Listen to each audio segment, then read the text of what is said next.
Hello everyone. It's James again.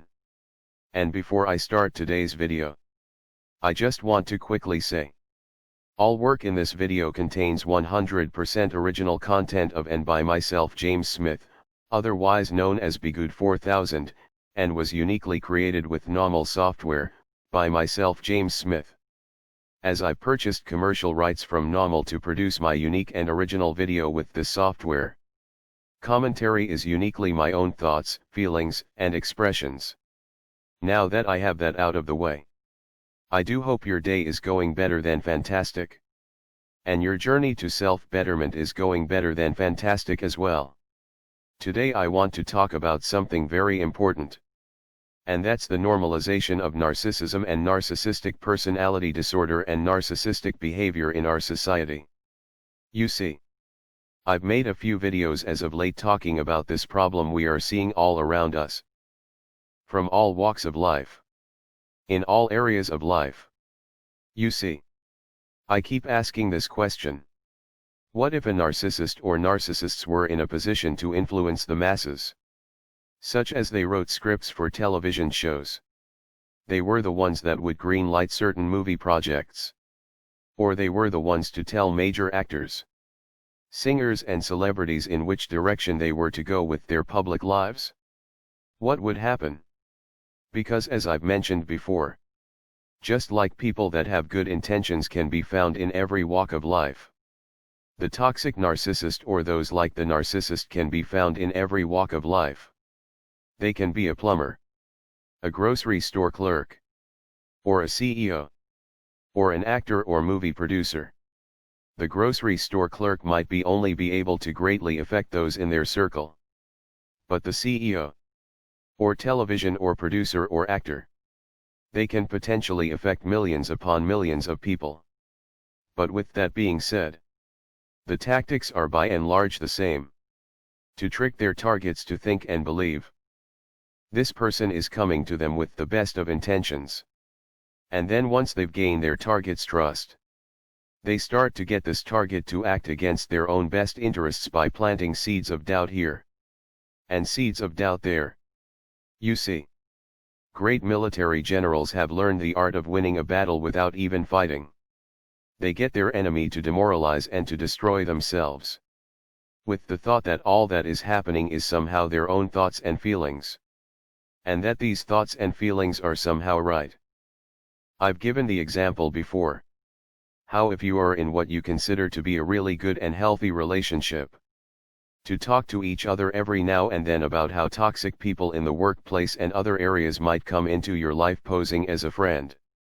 But their agenda really is to ruin your dating relationship or marriage. And the way they do this is by the method I just explained. They show up acting like they have the best of intentions for you and your friendship with them. But then once they have this trust, they start planting seeds of doubt in your mind about a certain topic here and a certain topic there.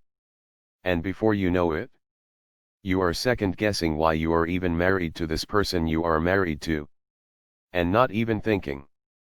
You never had such a thought until this new work friend came into your life about 6 months ago. Well, just like this toxic individual has come into the life of their coworker, pretending to be a friend. But deep down their agenda is to destroy any happiness and joy this person has. All the while coming out of things with their hands clean. Making this person they are acting like a friend to think all of these thoughts and feelings are their own.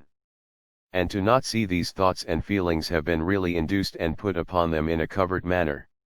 Well, this is the same toxic tactic a narcissist might use when trying to ruin millions of people's lives. That's right. They will covertly put out projects that might get you hooked and thinking they are really good content to consume.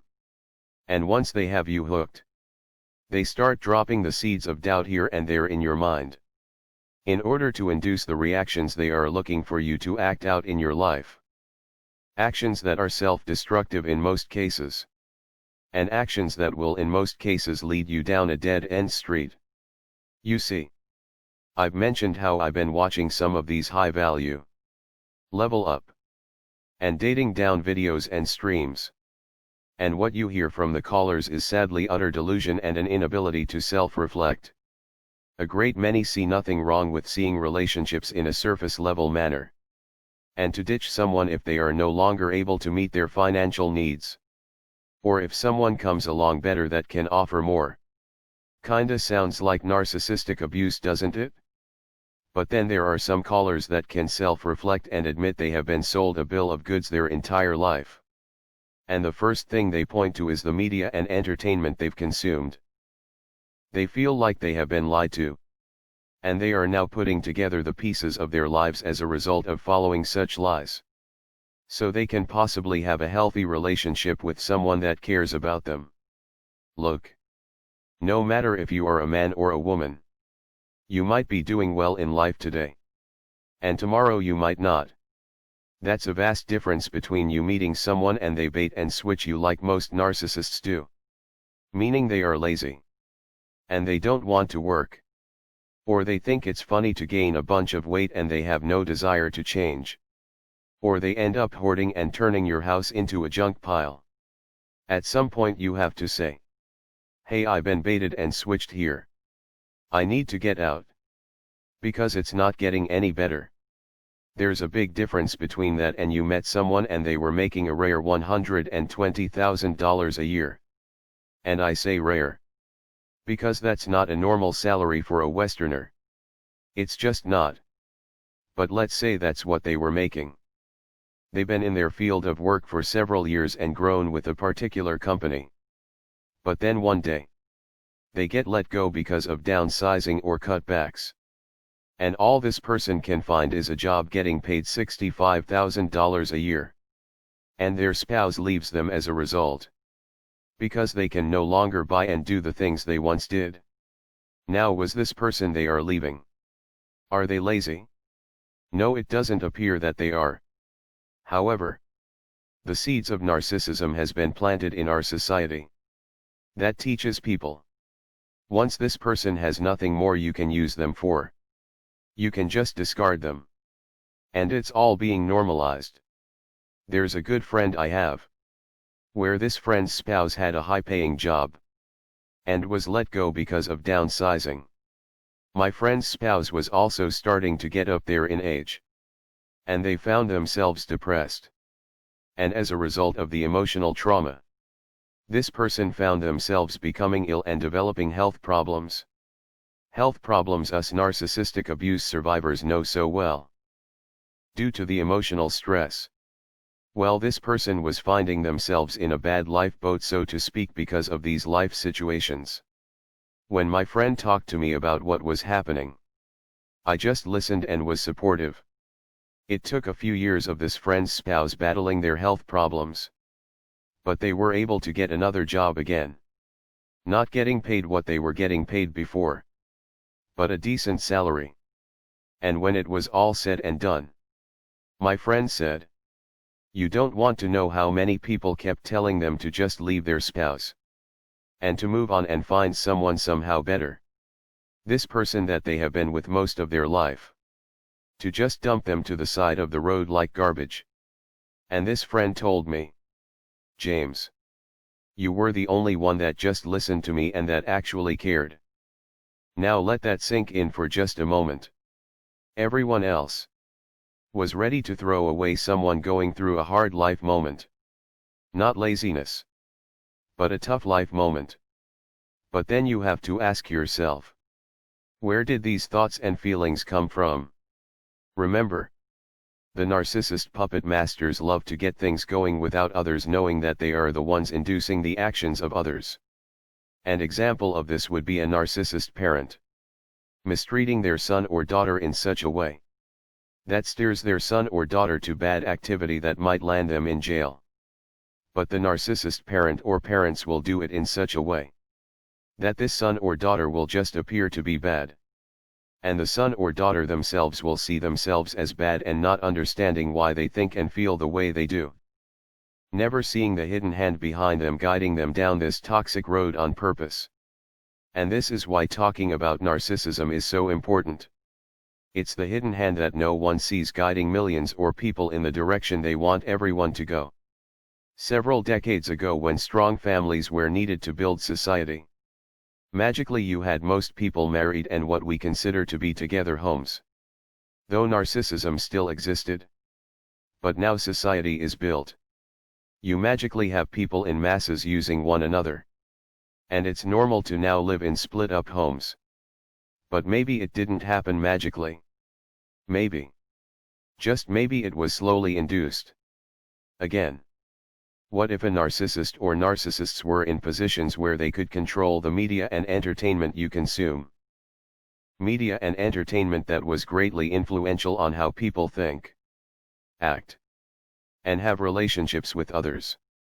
The one thing I've noticed on a few of these high-value streams is the host at times telling the callers, "You aren't even looking at the person that you want to be with like a person. That's the problem. You are just looking at this person you want to be with as just a list of things you want for yourself. Without any thought that this person you are wanting to get these things from is a flesh and blood person that has feelings and doesn't want to be used as your toy." But what's the benefit to mass-produce people that think toxically in society? Well, narcissists love control. And if you were a narcissist that wanted control over millions of people, wouldn't you want them to be broken in all areas of their life? Mentally, physically, emotionally, and spiritually. That's what narcissists do on a small scale. And that's what narcissists do on bigger areas of life. It allows them to have narcissistic supply on tap and unlimited unchecked control over others. But is there a glimmer of hope? Well, possibly. Possibly. I've heard a few of these callers really feel regretful for giving up on someone because they lost their job or they weren't making the multi-million-dollar amounts they were hoping for in life. That they didn't marry and have a family. And here's the thing. The generation after these people are hearing this. And they are hopefully seeing how the narcissist's lies and tricks have ruined so many lives.